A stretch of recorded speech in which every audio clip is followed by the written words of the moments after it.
Amelin, hello and good luck, my opponent. We have a keep here. I'm gonna need another force at some point, but Rourke Thar and a 3-drop is perfectly okay. Project Mode 6? No. No thanks. We're gonna keep this guy. Ooh. Get rid of sound. And F6. Well, that's more land. Doesn't get us to the Blood Fray Giant, but we're getting there. Is this the guy who just has Simic Galore with 3 Beetle Form mages? Because that would be a bummer. Alright. Hey, Centaur's Herald, a little late, but hey, it's a card. There we go. Let's see, so next turn, I can decide if I want to hang on to Slaughterhorn as a combat trick or just make my Centaur's Herald a 3-3. Arguments for both. Obviously, combat trick is nice and sweet for the Slaughterhorn if I need to get rid of something bigger, but also I can save the Centaur's Herald for when I want to do a type of, save damage and turn it into a 3-3. I'm just really hoping that I draw a mountain so I can play the Blood Fray Giant on turn. That would be cool. So my opponent's not doing much. There might be a Spell Rupture in hand or something like that, which is one reason why we're just going to hold off and do our Centaur's Herald at end of next turn. That kind of made that decision pretty simple here. Maybe there's a Shamble Shark or something flashing in here, which again is A-okay. Nope, nothing. What's my opponent got? Ooh, Deadbridge Goliath. That is a big dude. Rourke Thar hopefully will help with that. End of turn, yep. We're gonna make our guy.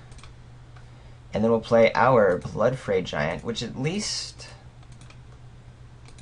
if we're doing a race thing, we can be attacking a Blood Fray Giant against the Deadbridge Goliath. So that's pretty cool. If my opponent wants to attack for 5, we'll attack back for 8. And then eventually we'll get Rourke Thar down. Alright.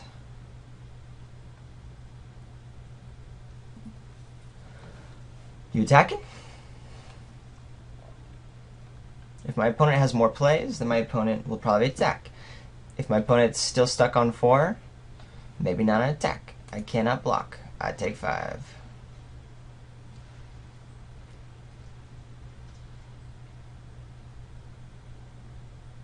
Ooh, Void Wielder. Say adios, Centaur. Okay, race is on. Golgari Decoy will help with that.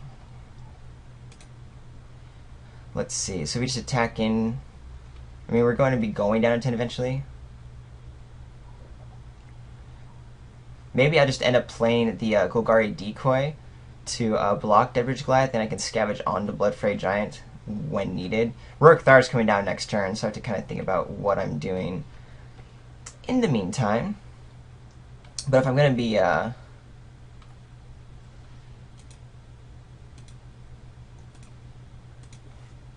mean, I have to deal with the Deadbridge at some point. Luckily, Rourke Thar deals with it just fine.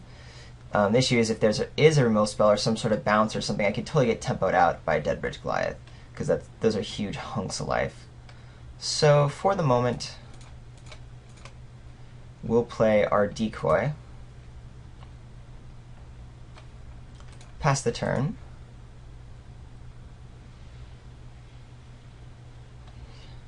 Am I blocking here?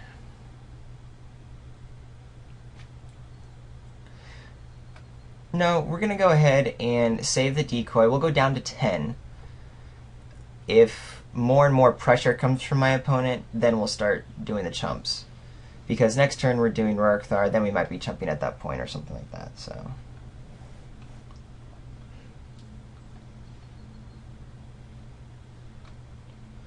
it does mean that our Burst of Strength's not doing a whole lot, but luckily, discarding Slaughterhorn, and to attack Rourke Thar, there's a bunch of multi-blocks, will not trigger the 6 damage.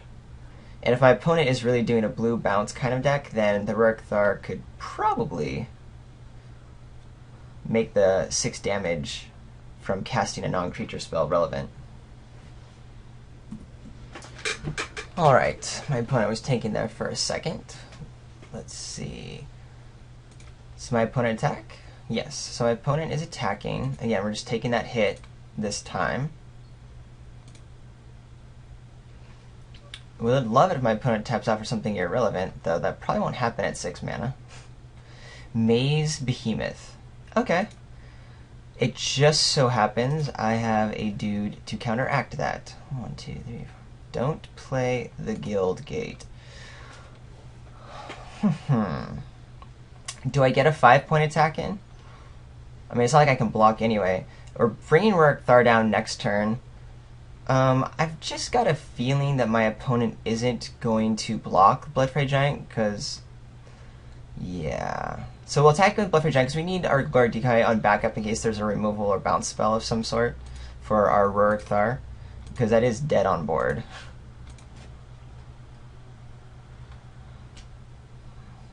But Rurikthar is for sure bashing in here. And... yeah. That's that. We will be blocking one way or another. Definitely the Maze Behemoth over the Deadbridge Goliath. My opponent wants to take 6 by playing a spell. I'm actually okay with that. And if Rurikthar lives next turn, then we have pretty sweet attacks coming through. Double strike of some sort or whatever is not fun, but at the same time, I mean, take 6, my Golgari Decoy is kind of my win condition, so I think until I see something that makes that happen, I'm okay with this. Cloudfin Raptor. Okay, so my opponent's currently dead on board. Curious as to what could be here, so we'll just attack in with everybody. Something in hand could kill me. I mean, I have the Slaughterhorn as a backup, actually, if I just need a blocker, so yeah. Okay, yeah, so my opponent was just kind of making sure that I did it, because I could have overthought it and played out something else. So big boys versus big boys. What does that mean we want to do? Didn't see Artifact Enchantments. Electric Tree is absolutely horrible. Runner's Bane I may want to pull out because it's not going to do a whole lot.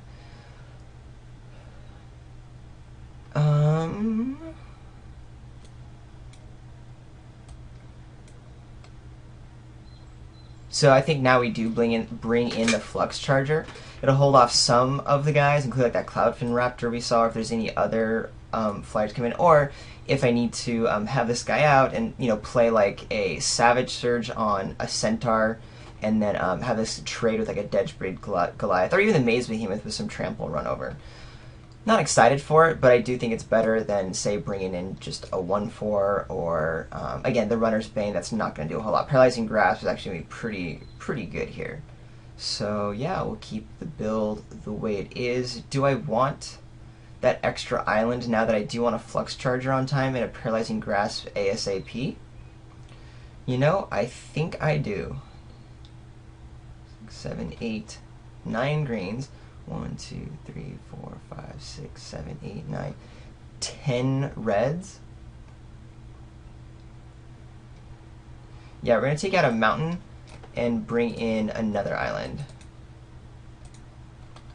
Because that already gives us 1, 2, 3, 4, 5, 6, 7, 8 actual red sources for the 1 and 2 drops, and then a 9th as needed for our double dudes. So we'll go there.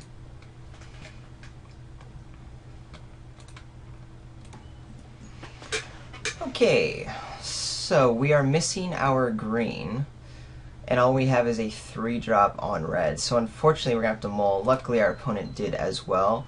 This, not an awesome hand, but we have all of our colors and even a clue stone, so no, we're going to go ahead and keep this guy and try to draw into some creatures that are relevant.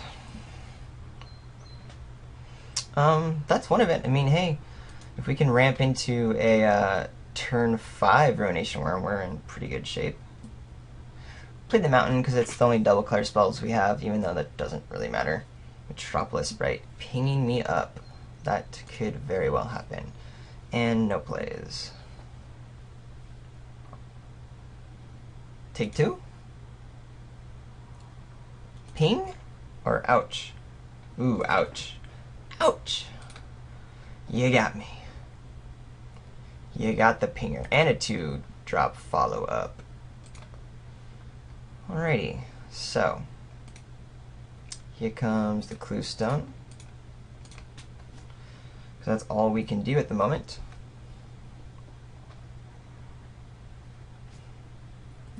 Let's go ahead and F6. Take 4. See if we can come back from this guy. Let's see, is my opponent... No. I wonder if my opponent would get stuck. Oh, that's a lot of pressure. 1, 2, 3, 4, 5. Unfortunately, let's see. I could do Paralyzing Grasp here. I think I need to save it for something bigger. I think Golgari Decoy is just going to have to trade off here until we get our Ruination Worm down next turn. Yep, that is the game plan. So, that's what has to happen here.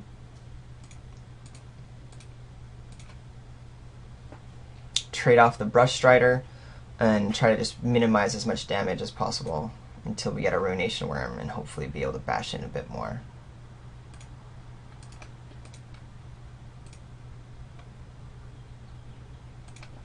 And eventually that Gargoyle Decoy will get a little bit more value back.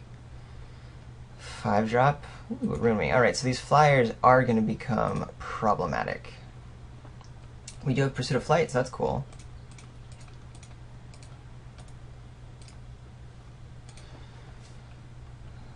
Alright. So, we'll have a possibly pursuited Ruination Worm, though I really don't want to put a Pursuit of Flight on my 1 beater while we're taking 4 in the air.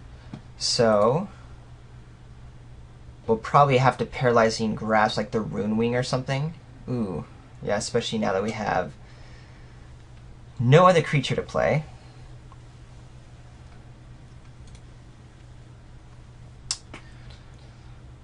Let's see, so I'm taking 4 next turn down to 3. No, if I do Paralyzing Grasp... It looks like we're just going to do a Paralyzing Grasp. Hold on, 1, 2, 3. 1, 2, yeah. Looks like we're going to be Savage Surging next turn just to eat a Disciple, but I think we have to. Because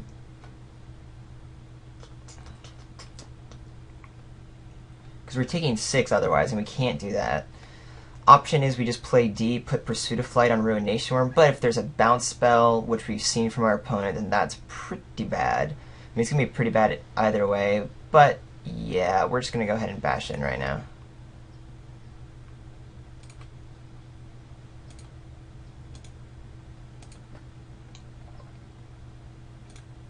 Opponent's probably going, what are you doing? Why would you ever do that?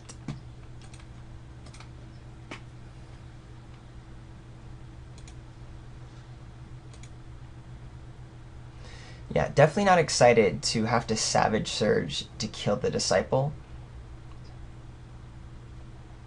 We're 1 point away from if we could just survive the turn, then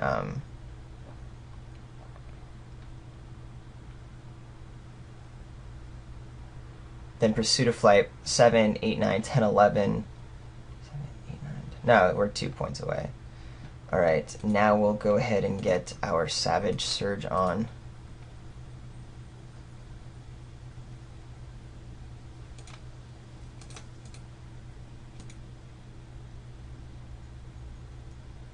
Yep. Yep. Alright, so we need some kind of answer. And my opponent to have nothing, which is probably not going to happen. Ooh, there's the Denizen. And that's not it. So we will go ahead and cycle this Clue Stone. And that was kind of a nutty draw. Except I can't play it. Oh, okay. Because I had a cycle, which makes sense. So my opponent's bashing in for 1, 2, 3, 4, 5, 6. There's 2 creatures out.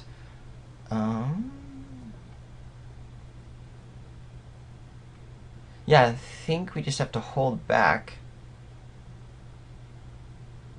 and pray that my opponent makes a mistake. But that's probably not going to happen. This is for sure a dead on board situation.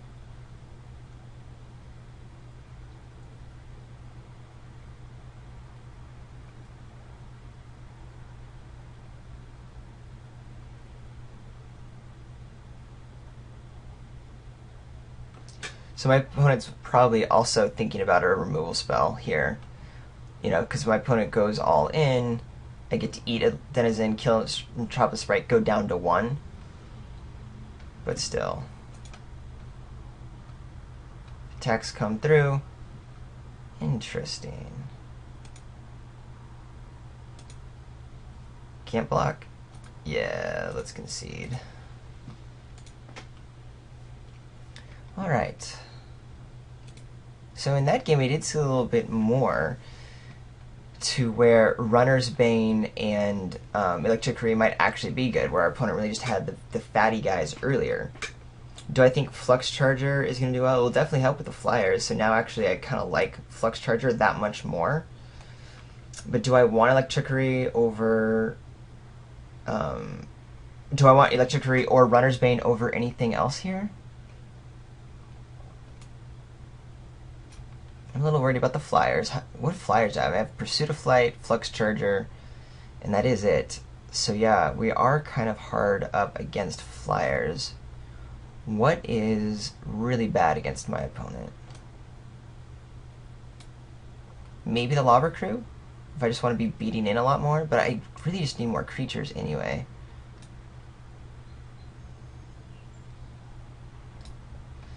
Do I think the Zertine just gonna out? My opponent's also playing some fatty guys down, so maybe I don't want a Zerta Ancient, especially because my opponent has 2 dudes that can trade with it. Yeah, I think we're gonna pull this guy out and bring in either a Runner's Bane or an Electricity. I'm not too sure which one I want more of. Runner's Bane deals with anything Electricity deals with, but the Electricity is kind of conditional, so I think we'll just bring in this Runner's Bane. We have that extra island to support it, so we're fine. Cool. And now we're on the play, and yes, we want to play first. 1, 2, 3, and we have a pretty decent hand. 2-drop, a removal spell, and then eventually Rark Thur. So no, we ain't wooling here. And neither did my opponent, so that's pretty good. Got a match going here. Ooh, Cloudfin Raptor. That's probably gonna be Runner's Bane soon enough. Unfortunately, it does evolve out so that eventually Runner's Bane drops off of it. So we'll have to see if that ends up mattering at all. But we might be able to win a race here with a Madcap skills. Alright, play our Gilgate.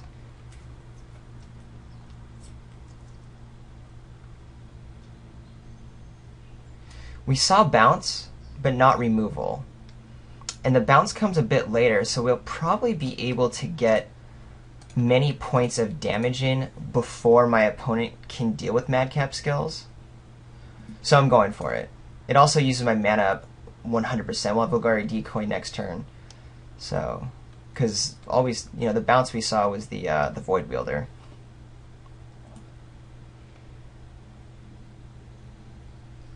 So, classic race going on. I can Runner's Bane, the Disciple, or play Golgari Decoy. I'm taking 4, 5, 6, 7, 8, possibly 9 next turn.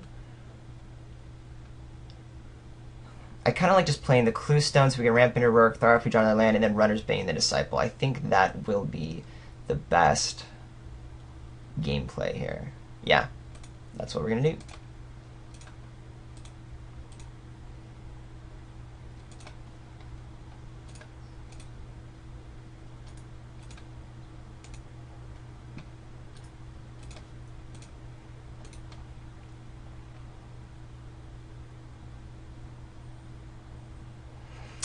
I'm trying to decide actually right now if I want to put this on the Raptor or the Disciple. My opponent will have to evolve the raptor 2 more times before Runner's Bane is gone, and by that point, perhaps we've already beat it. The conservative play is going on Disciple of the Old Ways, just because there's no way that'll ever be pumped.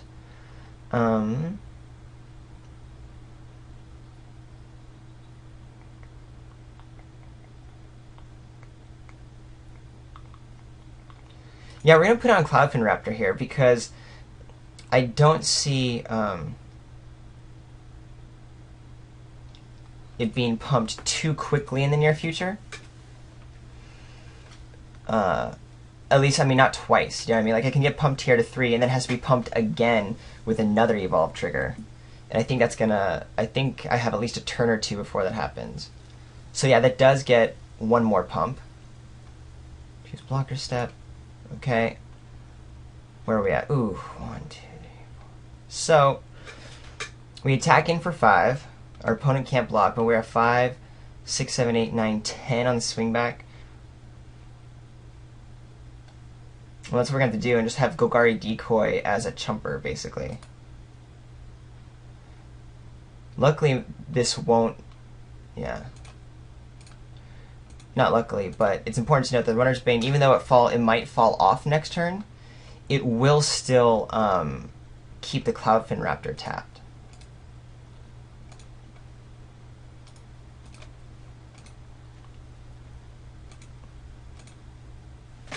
Alright, now my opponent is in a pretty tough spot.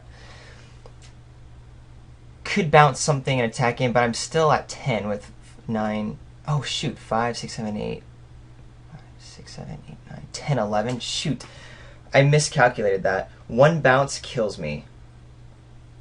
Luckily, there's no bounce. Okay, so we're easily blocking...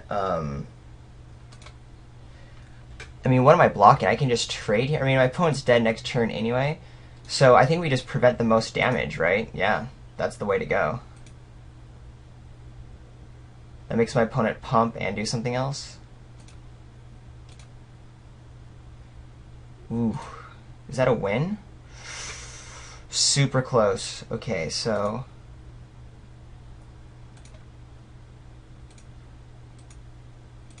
Madcap skills get there? Okay, so I was really lucky in the sense that I don't think my opponent should... It wasn't lucky that my opponent attacked. I think that was the wrong play on my opponent's part to bash in there. But I was really lucky. I thought I'd done the math correctly to where if my opponent had a bounce removal spell, I was only taking 10, and I was at 11. But I was actually taking the perfect 11. So, wow, that... Again, that's where the luck came in, because I may not have attacked with the Disciple of the Old Ways, had that been the case. But... despite my horrible math, my opponent didn't have the answer in hand, so we were able to win that race by the skin of our teeth. And then we go into round 2. Woohoo!